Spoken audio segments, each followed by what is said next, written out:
I believe. Yes. Dr. Mohamed Amin Adam. Yes. Okay. The immediate past finance minister. Good morning, and Yes. thank you very much for joining us. Good morning, and thank you for the opportunity. Now, he is saying, and the conclusion is that he believes that there's data manipulation.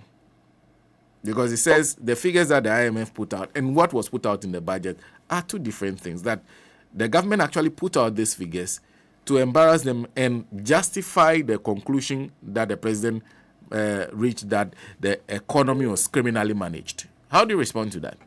All right. So let me say once again, good morning to you and to your listeners. I think the MPP has now resorted to a penchant of holding needless press conferences and press releases when a platform was provided for you to come and access the update on the Extended Credit Facility Program. The minority chose to walk out at the IMF meeting.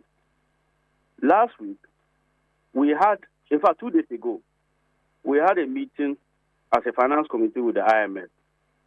And the IMF did not, and I repeat, did not disagree with any fiscal data as presented by the finance minister in the budget, even one. So this idea or the attitude of always running to the media is something that we must condemn them for. We need to build a united country.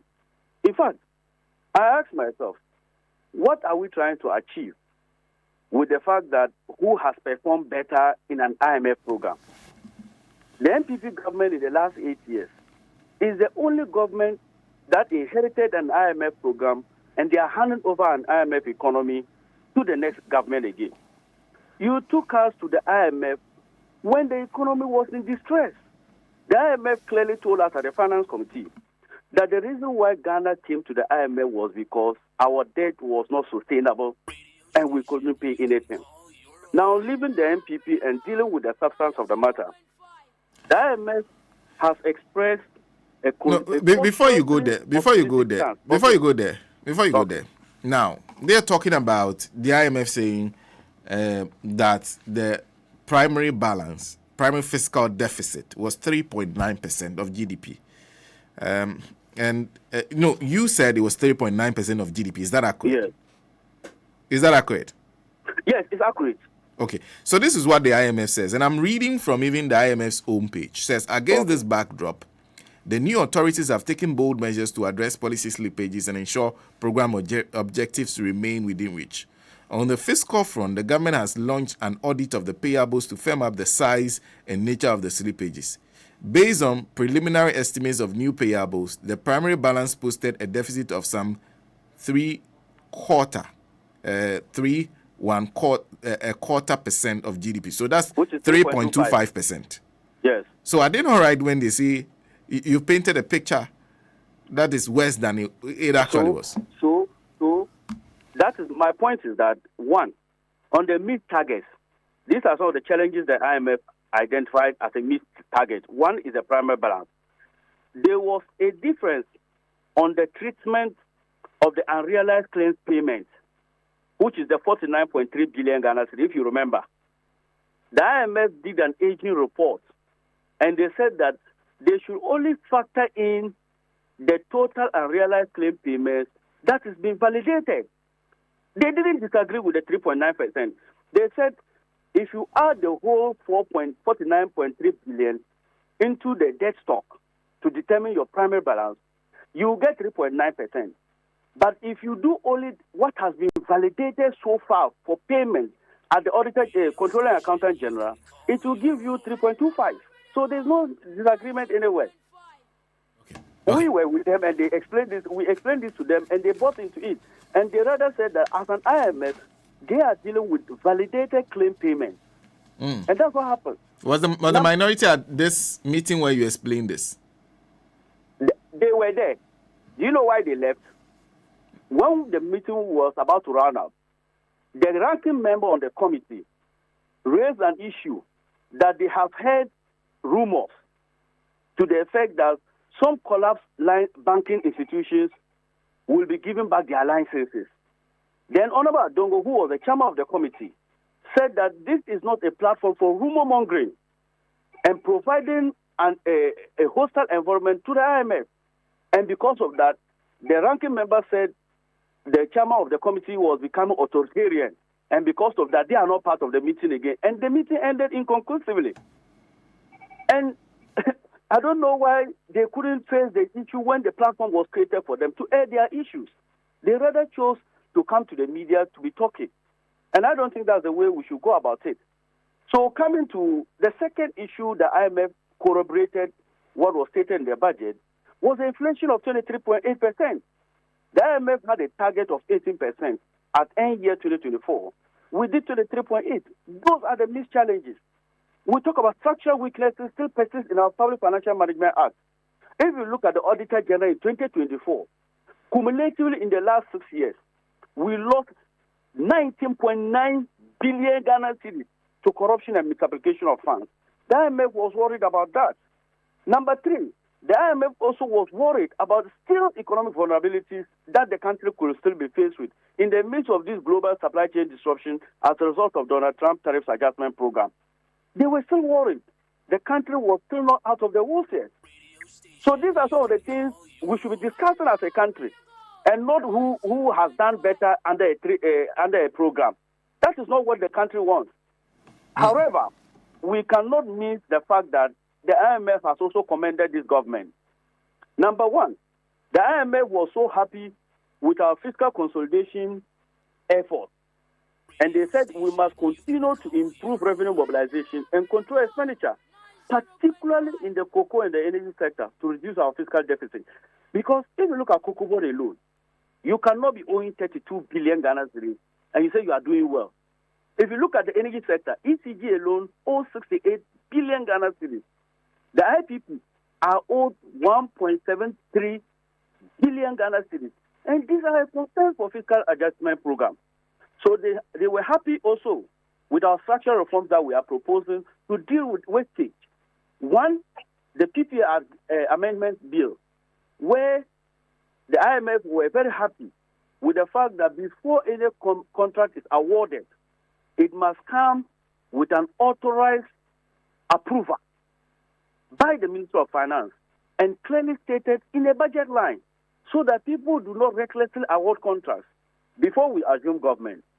The total accrued commitment in the road sector alone was 105 billion Ghana cedis. That is contracts that have been started without a commencement certificate. So the IMF were very happy with the PPR arrangement. The Gold Board, establishment of the Gold Board, they were particularly happy because the intent of the Gold Board is to strengthen our external position. And they are very happy because currently we are doing only 4 months of import cover. So the IMF were very happy with the explanation that we gave to the Gold Board. Then our debt sustainability approach. President Mahama has reduced the number of ministries. The total number of ministers as we speak and deputies is 54.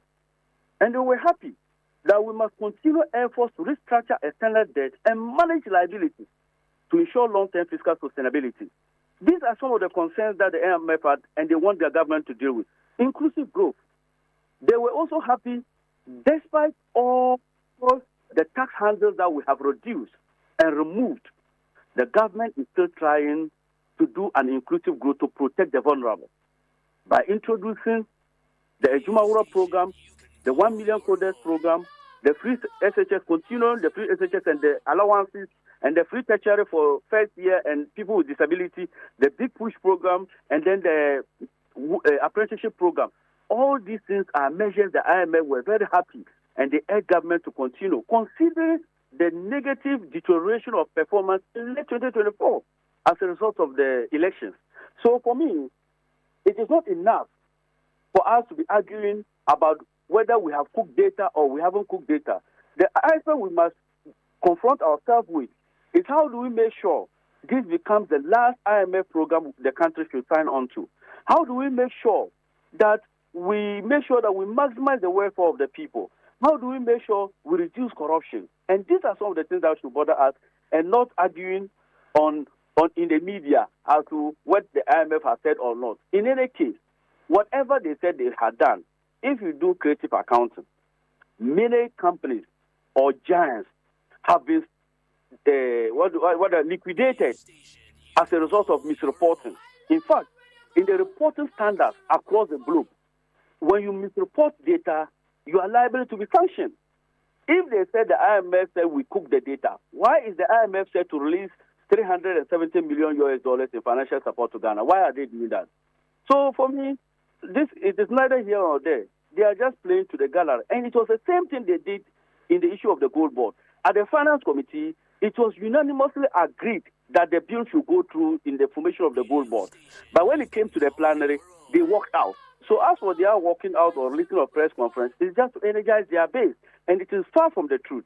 That's what I would say about that. And I want you to respond to this for me. This is also coming from Amin Adams, who says, it must also be noted that reaching a staff-level agreement has vindicated the previous MPP government, contrary to the new government secession, that the program had been breached and the economy criminally managed in the words of the President of the Republic. So they're suggesting that it is their work that has helped you to go through this staff-level agreement. What do you say? Oh, you see, I will not deny the MPP will not. They have a rule, particularly. It's important to stress that it's a collective success. And my point was that if it was competence that they exhibited, why is it that they couldn't achieve any of these things when they were not under a program? When you are under an IMF program, it comes with conditionalities. That's why it is always reviewed yearly and biannually, so that you measure your progress report and for the next tranche of your release. So every government, when you are under a program, you should expect some level of fiscal consolidation. It is not new. You look at your value when you are managing the country on your own. When they were managing the country on their own, inflation rose to 54%. The currency depreciated by 36%. Incidence of poverty was 23.4%, meaning that 1 out of every 4 Ghanaians was poor. That was the record.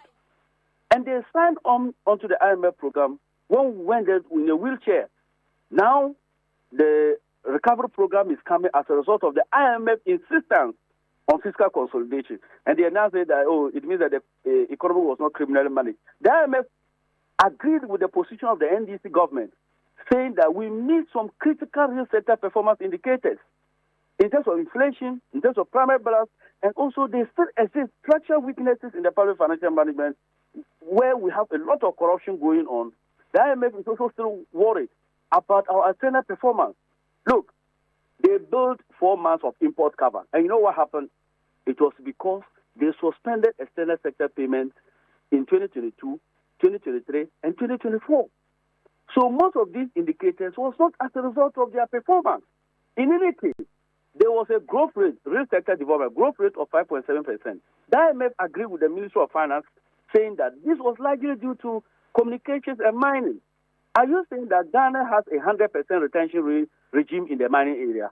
We have only royalties of 5% and carried interest of 13%. So it means that what drove the growth was not because of economic management good practices. So it is important to know the drivers of some of these indicators so that we are not swayed by propaganda.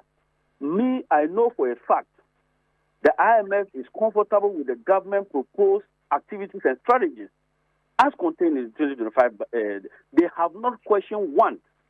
The only caution they gave NDC government is to make sure that we consolidate our gains, is to make sure that we lead to debt sustainability level and also promote inclusive growth. Those are the 3 critical issues that IMF raised and they expect the NDC government to do. And they were very happy when they met us and they said they were doing it with the former finance minister who is now talking. And they chastised him on the level of which they were borrowing despite signing onto their program. In fact, they were borrowing 6 billion weekly to satisfy domestic debt. How do you call this economy not a criminal managed economy? That 92% of your total tax revenue could not pay your debt and interest payment for a year. Is that what you call an economy? This country is now betrothed to external sector. The government cannot function without borrowing. Is that what we call a better managed economy? How do you say that a total debt from 122 billion in 2016 to 726 billion minus SOA's debt is called a better managed economy? How do you measure a country that has a total poverty, according to the multi-poverty dimension, of 2.5 million Ghanaians who cannot afford 3 square meals? Is that a better economy? An unemployment rate of 14.7%, is that a better economy? So they should stop this thing. They haven't learned. The reason why you were voted out is because the cost of living crisis, the cost of doing business in Ghana. These are the reasons you lost, and corruption. So you cannot lecture and sermonize us on who has done better or the way forward for us as a country. All the things you said you could do landed you in these difficulties, and we will not take lessons from the MPP. And that's why I support the calls by the IMF that we should continue with the program till the end of it, and we must do everything possible not to return to the fiscal distress position. And I'm hoping that we'll have an opportunity to have a one-on-one conversation in studio. I'll be pleased. Because there are many questions to ask, even from how much is left and the proposal that the IMF deal should be extended, and the matter of squeezing more. It is too early to call for extension of the program. It is too early because most of the government policies are yet to take its full effect at the end of the year. So it is when the year ends and we look at our debt position, then we look at our reserve, and we look at unemployment. There are various factors we need to consider to know whether we should extend or not. But from where we sit, I don't foresee us extending it. We must be able to develop local capacity. The Ghanaian person from independence has always been a country that can do it. I believe that Ghana can do it, and we must end this cycle of always running to the IMF when we are in distress. This should end. Thank you. Thank you. Of course, we'll make time.